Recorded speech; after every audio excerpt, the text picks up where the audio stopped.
அஸ்ஸலாமு அலைக்கும். இன்னைக்கு ஆர்டர் வந்து ஒரு 3 கேக்க பத்தி தான் பார்க்க போறோம். ஃபர்ஸ்ட்டு இது வந்து 1/2 கேஜில வந்து பிளாக் ஃபாரஸ்ட் கேக்கு. என் ஃப்ரெண்டு அவங்க ஃப்ரெண்டுக்கு சர்ப்ரைஸ் பண்ணணுன்ட்டு ஆர்டர் பண்ணது.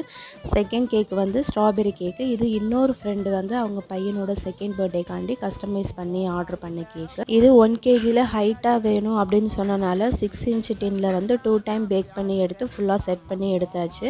நெக்ஸ்ட் இது கூடவே வந்து அவங்க தங்கச்சி பொண்ணுக்காண்டி என் ஃப்ரெண்டு வந்து ஆர்டர் பண்ணா 6 மந்த் கேக்கு. இது வந்து பிளாக் ஃபாரஸ்ட் ஃப்ளேவர். ஸோ இதையும் வந்து நம்ம ஃபுல்லாகவே வந்து கம்ப்ளீட் பண்ணி எடுத்தாச்சு. இந்த 6 மந்த் கேக் வந்து லாஸ்ட் மினிட்ல தான் கேட்டா, உனக்கு பண்ண முடியும்னா பண்ண அப்படின்ட்டு நானும் சரி பண்ணி தரேன் அப்படின்னு சொல்லிட்டேன். பட் அன்னைக்கு ஃபுல்லாகவே எனக்கு உடம்பு சுத்தமாக முடியலை. ஹஸ்பண்ட் தான் கூட இருந்து எல்லா ஹெல்ப்பும் பண்ணாங்க. ஆல்ரெடி இதுவே லேட் ஆயிடுச்சு. சரி ஓகே நம்ம டெலிவரி பண்ணலான்னு போது தான் நல்ல செம்ம மழை. நாங்கள் 2 இடத்துல நின்று எடுத்து தான் போனோம். நல்ல வேலை கேக்குக்கு எந்த டேமேஜும் ஆகலை. மேலே இருக்க ஸ்ப்ரிங்கிள்ஸ் மட்டும் தண்ணி பட்டு லைட்டாக மெல்ட் ஆகிட்டு, இல்லைனா கீழே இருக்க